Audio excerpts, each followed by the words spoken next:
All over the world, school education systems know the importance of literacy and numeracy programs. They know that laying solid foundations in literacy and numeracy is fundamental in getting young children ready to make the transition from learning to read to reading to learn, and also making the change from learning mathematics on a physical level or concrete level to an abstract level, which is more formula-driven. Here to verify this point is Chintha Maharaj from the Department of Education. The aim of the National Literacy and Numeracy Strategy is to ensure that every learner in every classroom, in every school context, is literate and numerate at the end of their schooling career. And it is the fundamental duty of every teacher in the early grades to ensure that solid foundations are laid in both numeracy and literacy. Also, teachers should know how to teach mathematics using the different levels, that is starting with the physical experience and moving on to the conceptual and cognitive levels. CAPS is very, very particular that all these concepts at the foundation phase level must be taught explicitly and systematically. For example, I will take aspects such as phonics has to be taught systematically and explicitly. The same goes with reading and also with mathematics, where we start at the concrete level, moving on to the abstract level. So our Department of Education knows the truth of this too. One of the main reasons given for why learners in South African schools do so poorly is the fact that when learners leave primary school, they have a very poor grasp of literacy and numeracy skills. There is a lot of evidence that proves that learners who do not have basic literacy and numeracy skills when they leave primary school will never ever catch up. And we see this every year when the matric results are released. Learners with poor literacy and numeracy skills in primary school will probably not manage to stay in school because they fail over and over again, and eventually they give up and drop out. What does this mean for our youth? Simply put, it means that because their literacy and numeracy skills are poor, they will never be able to take their place as fully contributing members of society. It means that these young people that were once in our care won't ever realize their full potential worth, and therefore won't ever earn according to their worth. It means that as a nation, we won't be able to break the cycle of poverty, and we won't be able to compete with the rest of the world economically, and we will not be able to prepare our children for the challenges of the 21st century, which will be ICT driven.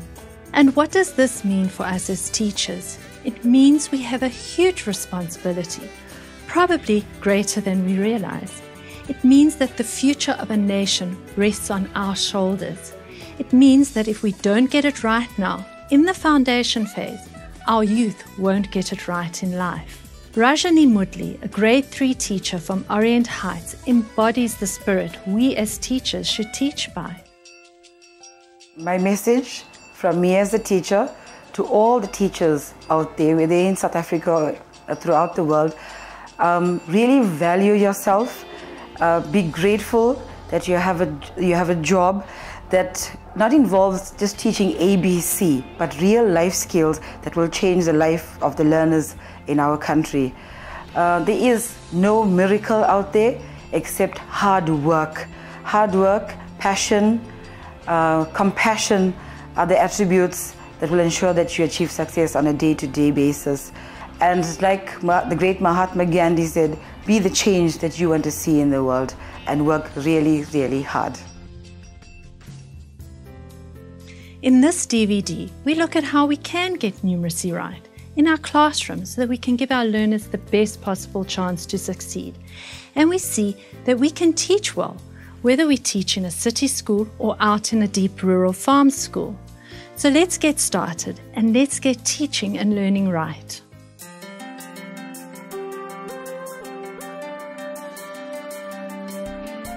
It's important to understand how the curriculum is designed. Once we begin to understand this, it will help us plan our numeracy lessons a lot better. Let's have a quick look at how the document is designed. The CAPS document is divided into 4 sections. Section 1 is an introduction to the curriculum and assessment policy statements. It gives us the background, an overview, the general aims of the South African curriculum, the general time allocations for the subjects in each phase. So that's the foundation phase, the intermediate phase, the senior phase, and grades 10 to 12. Now, as a teacher, you don't need to know the exact time allocations for the other phases, but this extra information helps you understand the big picture of what teachers and learners are doing throughout the whole school. Section 2 deals with the definition, aims, and skills and contents for mathematics. This is what you can expect to find in Section 2. An overview of what mathematics is, and the specific aims and skills for mathematics is also outlined. The focus of the content areas, as well as the weighting of each of the content areas, is also found here. It also examines mathematics in the foundation phase and makes suggestions for effective classroom management. For the teacher with an inclusive classroom, there's a section that deals with learners who are experiencing barriers to learning in mathematics. The importance of mental mathematics cannot be stressed, and you will find useful tips and advice here. Finally, Section 2 ends with a list of recommended resources that you'll find useful in the foundation phase mathematics classroom. Section 3 contains the content specification and clarification notes for mathematics. When you turn to this section, you will see that each content area is broken down into separate skills in the first column. Then, if we look across the table, we will see how this skill progresses across the grades. Let's look at an example. The content area we are looking at is numbers, operations, and relationships. In the first column, we can see the skills listed for the content area. The first one is number concept development. This is further broken down into topics or skills. So for number concept development, we will find the following skills: counting objects, counting forwards and backwards, number symbols, and number names. Let's look at counting objects and see what is required in each grade. As you can see, all grades in the phase are required to count using concrete objects.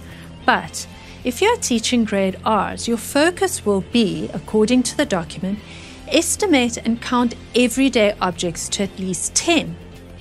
On the other hand, if you are teaching grade 1s, it will be estimate and count to at least 50 everyday objects reliably, and counting in grouping is encouraged. Can you see that the number range is extended and that the skill of grouping has been introduced? Let's have a look at what is expected in grade 2. Your learners will be expected to estimate and count at least 200 everyday objects reliably, and they will count by grouping. Finally, in grade 3s, learners will be expected to count 1,000 objects. This table of progression is extremely useful. The reason for this? Well, in the first place, you can easily see what you have to achieve by the end of the grade. But you can also see where your learners have come from by looking at the previous grade's requirements. And you can also see the learning outcome towards which you are preparing your learners. The second part of Section 3 is the sequencing and pacing of content. This is presented per grade, and it is further organized into terms so that you know exactly what to teach, when to teach. This section details exactly how many lessons per content area must be taught. In other words, it lists how many lessons need to be taught for number operations and relationships, patterns, functions, and algebra, space and shape, measurement, and data handling in each grade and in each term. So for instance, for number operations and relationships in grade 1, it is suggested that you teach 22 lessons in term 1, 30 in term 2, 28 in term 3, and 25 in term 4. So your teaching plan and sequence for the year has been done for you, giving you more time to focus on teaching. This section also gives you an overview of the year's work at a glance. This bird's eye view, presented in a table, shows you how the content area is spread over the year. This ensures that every one of the 5 content areas is taught in every term of the year. The final part of this section is called the clarification notes of the grade. This section further unpacks the content in detail for each content area in each term. It provides a rationale or reason for having included the content in each term, as well as an explanation of the teaching and learning expectations. This will help you understand why content has been introduced at a particular point and will therefore help you plan meaningful activities that will help you to achieve these outcomes. This is the section you will refer to when doing your lesson planning each week. It will inform and guide your planning, teaching, and assessment, and consequently help you track your learners' learning. Section 4 deals with assessment. In this section, you will find explanations on formal and informal assessment. The number of formal assessment tasks for each grade per term is stipulated, and there are many rubrics and grids to direct your assessment. Assessment exemplars are also provided for each grade and for each term. These exemplars give you an idea of what content must be assessed and how the content must be assessed. The CAPS document for mathematics is a comprehensive companion for the teacher and will prove to be a valuable tool in helping you prepare for your mathematics lessons. To make the most of your CAPS documents for mathematics, you must take time to work through it and get to know it. An effective way of doing this is to work with your colleagues. The document is quite large and may appear overwhelming at first, but there's no better way of familiarizing yourself with this document than working with a colleague as you do your weekly preparation. We are sure you'll enjoy working with this document. Please join me in the next session where we'll be looking at what a mathematics lesson looks like.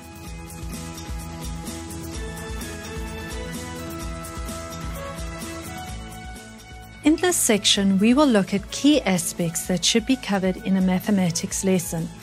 A good mathematics lesson should be planned for about an hour and should include counting, mental mathematics, concept development, and problem solving.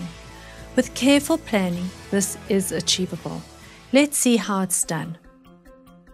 Now, can you remember how long it takes the Minuteman to go right now? 60 minutes. What's another name for 60 minutes? 1 hour. Well done, Josh. Now, if I move the minute hand to the 1, how many minutes would there be? 5 minutes. So can we count in 5? Yes. What would this be? 5, 10, 15, 20, 25, 30, 35, 40, 45, 50, 55, 60. What's the time? 9. Ake sibaleni ke manje sisuka kokukodwa siyofika emashumini amabili. Kunye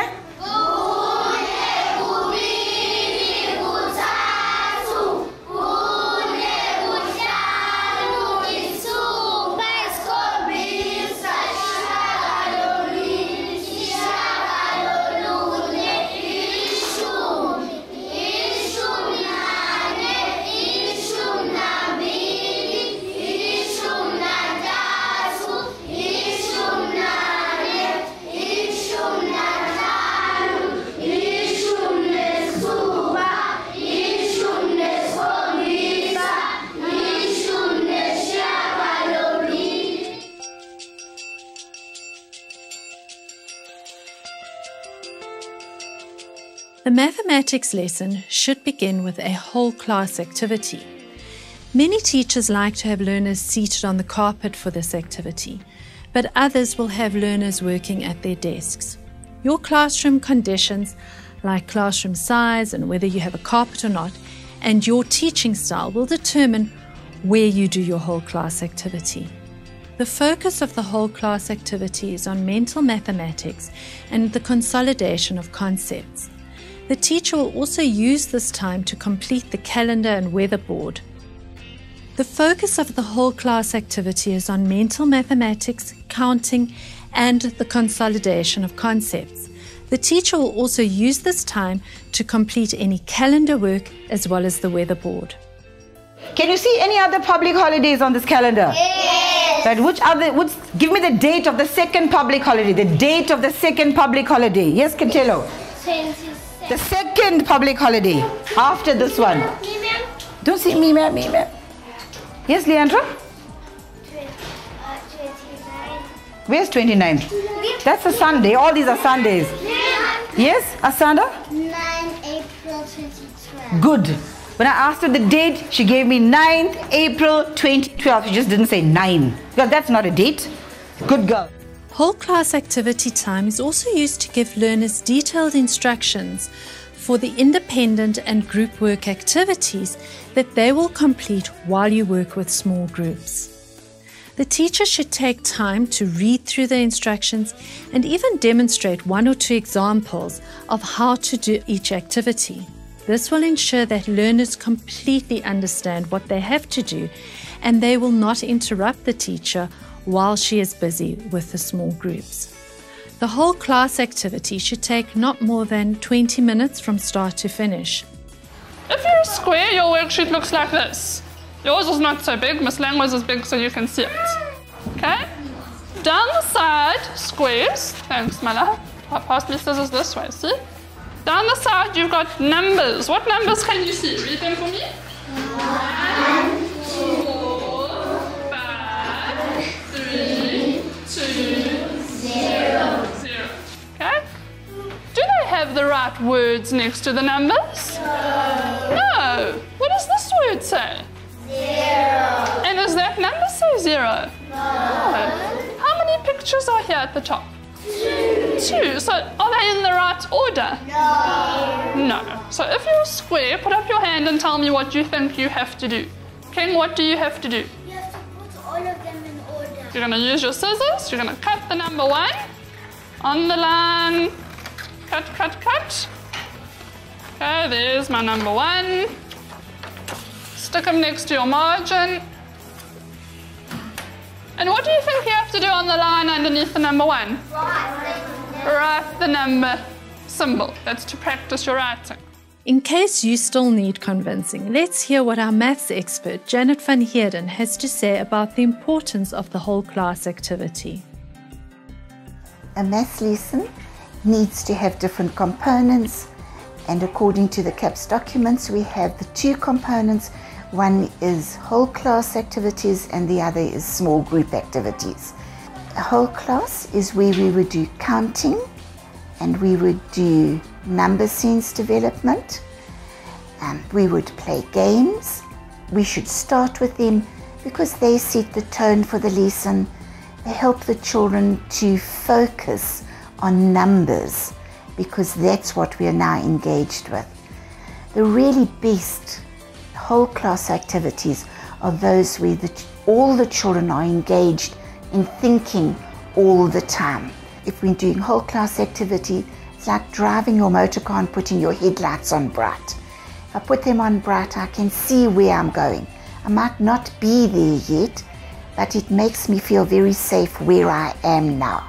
Once the whole class activity is completed, the teacher will begin with her small group focus lessons. Each day she'll work with 2 small groups, and doing so means that she'll be able to work with her weaker group every single day and still get to work with every other group. Let's hear how these teachers manage group work. At the school, we're very fortunate because we only have 1 class of each. So I get 1 class from grade 1 and the grade 1 teacher will then tell me how she had grouped the children. But I've taught at a school before where you would get children from 6 or 7 different classes, and generally what you do then is you just do basic little tests like counting tests. You observe them all the time to see how they cope in class, and you look at their written work, and then I group my children according to ability. At first we put them at random. At first, because you don't really know where the children are at, and also we get a lot of new children from other schools, so we first put them at random, anybody sits anywhere. And then we group them, say the second or the third week of school. Once you've seen how they can, what they can do, then I put them in ability groups. For my math work activities for my top group, I planned a lesson that was a little bit more advanced. They had shapes with more pictures than the bottom group. The bottom group had more animated, bigger, chunkier, easier to work with pictures on their mat. But similar concepts were covered. Each group had to count the pictures using one-to-one correspondence, a little bit of estimation, and then comparing more and less. The top group obviously went a step further, and they did a lot of how many more triangles than squares, how many more circles, and we discussed how they could see which was more and which was less, and how they worked out how many more. My bottom group, they're still at the stage a lot with counting. I'm focusing a lot on counting with them, and number recognition and number symbols and number words. So they had an activity to revise number symbol, number word and number picture, where they had to recognize the word and the symbol, put them together, and then choose the correct picture by counting properly. So they had to count the pictures and match it to the correct number. It involved cutting and sticking, and again, I knew that it would keep them busy, and it was something that they would cope with. Small group focus lessons happen directly after the whole class activity. The teacher calls one group to the carpet or an area that she has created in her classroom for small group lessons. It is really important that every teacher creates a space for small group teaching by reorganizing the classroom. While she works with this group, the rest of the class are completing the written and practical activities that she explained to them at the end of the whole class activity.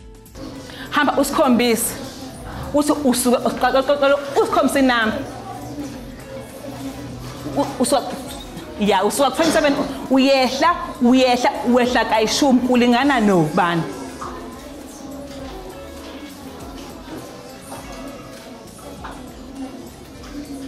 Nibonileni ukuthi uma ngabe wehla ke manje wehla ke manje sekulingana no. The group she's working with on the floor will consist of 8 to 12 learners that the teacher has grouped according to ability. Grouping the learners is sometimes daunting, but here to offer some practical advice is Rajani. What I do in my class, when you come to group work, and during the course of every day, we have two groups coming to us to do carpet work or to have their individual attention. And what I found particularly helpful is that I alternate the groups. Like on a Monday, I would probably get the A group children or the group 1 children to come along, as well as the lower group, the group 3. Then on a Tuesday, we'll have the group 2 coming along, but the group 3 comes again. So they will see me every day, like 5 days a week. And when we work on the carpet, I am able to offer them direct supervision and direct help. Group time is used to focus on number sense development, concept development, and problem solving at a number range that the learners can cope with.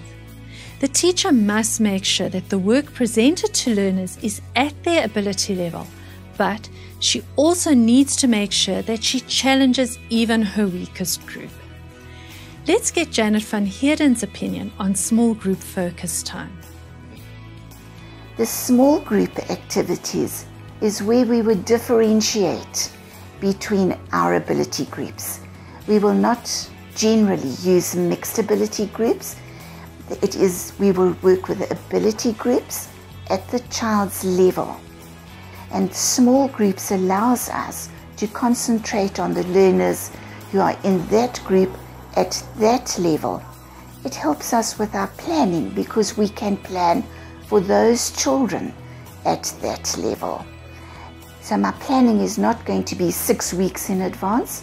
It's going to be what happens in the small group now is what I'm going to be planning for tomorrow and the next day.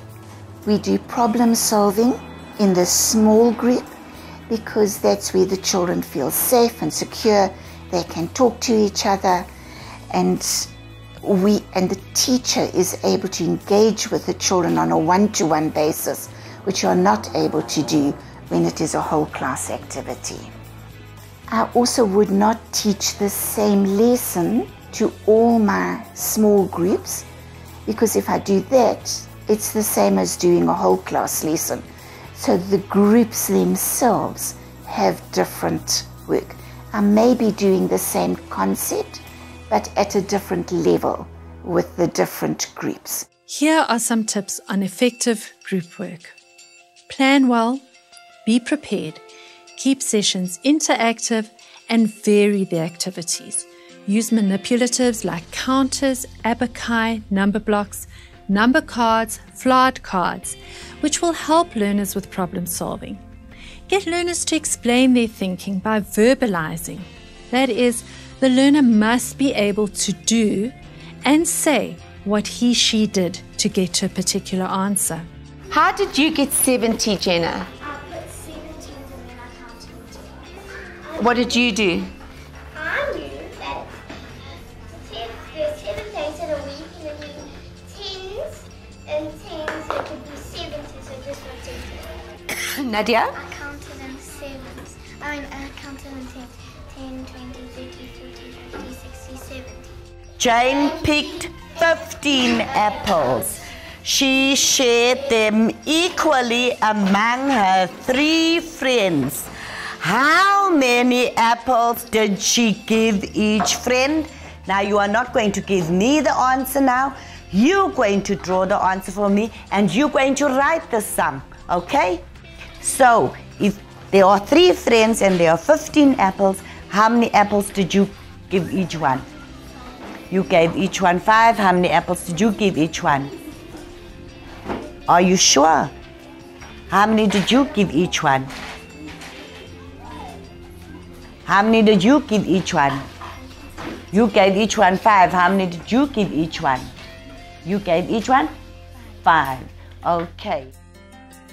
The last 3 points I've just mentioned are referred to in the CAPS document for mathematics, where teachers are advised to encourage children to do, talk, demonstrate, and record their thinking using their own methods.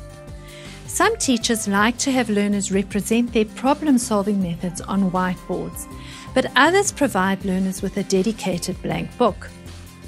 Both options work, but the second option ensures that you have a history of the learner's problem-solving development. The choice, of course, is yours. Join me in the next section, where we'll look at the content areas and the kinds of activities we should be including to develop the child's physical, social, and conceptual knowledge of the content areas.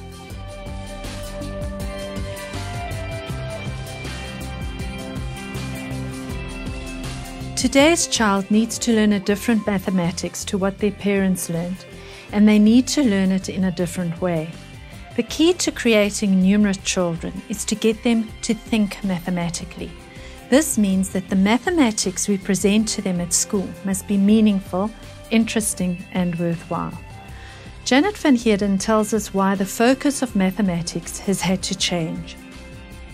The methodologies that we're going to talk about are all in the CAPS documents, and it's because in the foundation phase we start to develop concepts. Later on in the school, concepts are built on, but the foundations are laid here in the foundation phase. Many parents will say, but why should my child learn in a different way to the way I learned when I was a child? Maths remains maths, 1 + 1 remains 2, but the way in which we teach has changed radically because we now know how children learn for themselves and develop their own understanding. And it's done through 3 different types of knowledge.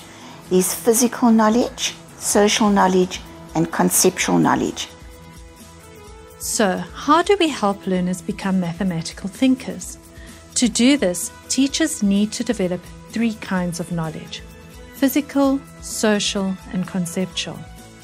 Let's begin by looking at physical knowledge. This is where the child begins to develop mathematical understanding by physically manipulating objects. In other words, the child should be exposed to mathematical concepts using their body and concrete aids like real objects, clocks, calendars, scale, and measuring apparatus. Janet shares some ideas on how you can nurture this knowledge. The physical knowledge is where the children will use manipulatives like counters, number lines, sticks, balls, hoops, and they will play freely with the stuff. And then later on it becomes more focused play. But it's to learn the physical properties of whatever they're dealing with. They also should have access to counters, number lines, number charts, because that develops the physical understanding of the numbers. Physical also involves the children being actively involved using their own bodies. Children learn kinesthetically, then they learn through the 3D, then they learn through 2D. And many teachers start off with 2D, which is pen and paper activities, whereas actually we need to be starting with the children's bodies themselves, which is kinesthetic. Children must be exposed to mathematical concepts through active play with manipulatives, and these should be physical and concrete objects. Social knowledge is the mathematical understanding that is developed when children interact in a setting where the language of mathematics is used and shared, and where mathematical knowledge is actively explored. In the classroom setting, the physical knowledge and social knowledge will develop together or alongside one another. Janet van Heerden will give us some more understanding into social knowledge and ideas of building it. Social knowledge is the way society views maths. For example, a 2 is written in this way. So it doesn't matter which language I'm speaking. In the maths language, that is how a 2 is written, and that is what social knowledge is. The vocabulary also is social knowledge. So for example, the words before and after, the children understand those words in the context of time. So when a 3-year-old is told, after you have had your supper, then you will bath, or before you go to bed, I will read you a story. When children come to school, we then use them in a different context, and we use it as a position, which number comes after 2, or which number comes before 5. Now this becomes social knowledge, and so vocabulary is mathematical vocabulary is a very important part of social knowledge. It seems so obvious, and you're no doubt doing these things in your classroom already. Finally, let's have a look at what conceptual knowledge is and how we develop it. Conceptual knowledge is what each learner develops for herself or himself. It is internal knowledge. It is when children, having done a concept, are able to reflect on it and see and speak about patterns and relationships, regularities and irregularities, and also use this knowledge to solve problems. Oh, have we got I see a little bit of a problem here. Where is the problem? Who can help me find the problem? It's all squashed up. You don't know what number it's supposed to be. So where did it go wrong? It went wrong. Here. You think so? If we want to develop children's conceptual knowledge, we have to teach in a child-centered way, providing lots of opportunities for learners to do problem solving and discuss their solutions and show how they solve them.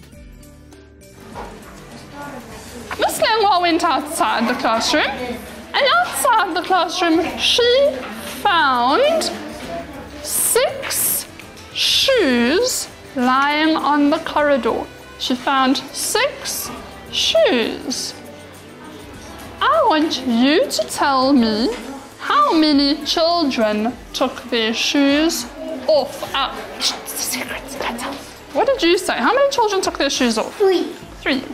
And what does this picture mean? What does it tell me, this picture? What are these circles? Are those the shoes? Yes. Okay, and what are the lines? Those are to see how much they are. But why have you put 2, 2, 2? Because that makes 6. It makes 6, you're quite right. Let's do a 6. So what does the 3 tell me? The 3 is how many? 6. How many children took off their shoes? So do these 2 shoes belong to one child? Yes. And these 2 belong to another child? Yes. And these 2 belong to another child? So it makes 1, 2, 3 children? Yes. Wow. We need to encourage higher order thinking skills, like having learners reason, make decisions, and justify their solutions. And whole class activity time, together with small group focus time, are perfect for developing this knowledge. Excellent planning and a learner-centered approach will definitely ensure success. Let's return to Janet for her comment on conceptual knowledge. Conceptual knowledge is where the child actually develops an understanding for themselves. So they will work with the material, they will work with concepts, they will solve problems, but it's knowledge that becomes internalized and they really then know it for themselves. Next, we examine the 5 content areas for mathematics and look at the types of activities that build these concepts.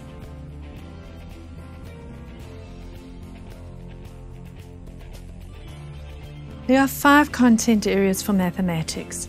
They are numbers, operations and relationships, patterns, space and shape, measurement and data handling. In DVD 5, you will meet 5 teachers who will show you how they teach the 5 content areas for mathematics. But before we go there, let's understand what each content area is, what is required, and the types of activities we should develop to support learning in each area. Let's begin with numbers, operations, and relationships. The general focus includes the meaning of different kinds of numbers, the relationships between different kinds of numbers, the relative size of different numbers, representation of numbers in various ways, and the effect of operating with numbers. Here are some activities you can use to develop this concept. Counting can be done orally, practically, and in writing. Counting on a number line and a number chart in ones and in multiples. Right. A long time ago, before we can have electricity, we had trains that made a certain sound when it moved. Who knows what sound it made? Choo choo. But today our train is called the choo choo train. Right, let's go. Right, are you ready? 1, 2, 3. 2, 4, 6, 8, 10, 12, 14, 16, 18, 20. How many bags have you got there, Abs? 6. Let's see what you did, Yvonne. 5 times 6 equals 30. My word. Remember, all counting should have a purpose and should involve thinking. So for example, counting 5s to 25. How many 5s in 25? If 5 5s are 25, what is 6 5s? Sequencing, place value using flashcards, numerosity or the value of a number. For instance, what is before or after a number? What is 10 more or 10 less? Problem solving, contextualized for your learners. We now look at patterns. Algebra is the language for investigating and communicating most of mathematics and can be extended to the study of functions and other relationships between variables. Remember in grade 1 you did bonds of 10? And now we're going to do bonds of 20. What are bonds? What Monique said? Friends. You've got friends, have you? Yes. So your friends are always with you, around you, and you going to your friends. So that's the same with numbers. They need friends. Right. What did I say? 5 more than 20. Ethan? 5 more than 20. Well done. 10 more. Yair. 10 more than 20. Whoop. We jumped from 20. Well done. A central part of this content area is for the learner to achieve efficient manipulative skills in the use of algebra. It also focuses on the description of patterns and relationships through the use of symbolic expressions, graphs and tables, and identification and analysis of regularities and change in patterns and relationships that enable learners to make predictions and solve problems. Can you estimate? Estimate means we're not going to what? Count. So put your hands on your lap. We're not going to use our fingers. Can you estimate how many stars there are on your page? Who can do it quick? Sarah. There's 5. You think there are 5? Who? What do you think? 5. What do you think? 5. What do you think? 5. What do you think? 5. What do you think? 5. Do you all think 5? Yep. Oh, Stevie, you cheating, you counting. Okay, now we're going to check if they're 5. I'm going to give you a bag. I want you to take out the yellow counters and count the stars by putting counters on each star. Take your yellow counters and build them into a tower for me and put them on the carpet above your board. What can you tell me about the red so far? What can you tell me about the red, Ryan? It's got more, and it's actually got the what? The most so far. It's the tallest one. Working on the 100 chart, the number line, and also with flow diagrams will build this knowledge. Space and shape is the next content area in the CAPS document. The study of space and shape improves understanding and the appreciation of the pattern, precision, achievement, and beauty in natural and cultural forms. It focuses on the properties, relationships, orientations, positions, and transformations of two-dimensional shapes and three-dimensional objects. Free play is vital in the development of this content area. So this is a sphere. Can you see the examples they gave us here in their pictures? What examples? They gave us a planet, a ball, an orange, marbles, and a sun. Do you think it's a sun? I think it's an orange too. Here, children are supposed to move beyond recognizing and naming shapes. They should be able to observe and share the properties of these shapes. Measurement is a popular content area for young learners as they enjoy using measuring tools such as scales and balances, measuring containers, tape measures, and clocks. In the early grades, the level measurement is non-formal, so learners will use non-standard tools like their hands to measure objects. The last content area is data handling. This content area is also a lot of fun for learners as they can collect objects, sort them according to color, size, and shape, display it, and finally analyze it. In the earlier grades, learners can complete these activities using three-dimensional objects, but as their mathematical knowledge grows, they should be able to analyze pictographs and bar graphs. In DVD 5, you will be introduced to 5 incredible teachers who are building this knowledge. Their passion for their learners and their attitudes towards teaching, even under difficult conditions, is inspiring. Join me in DVD 5 for some more inspiration. The classroom management strategies and teaching approaches shown in these DVDs are relevant for all school contexts, including multi-grade and special schools too.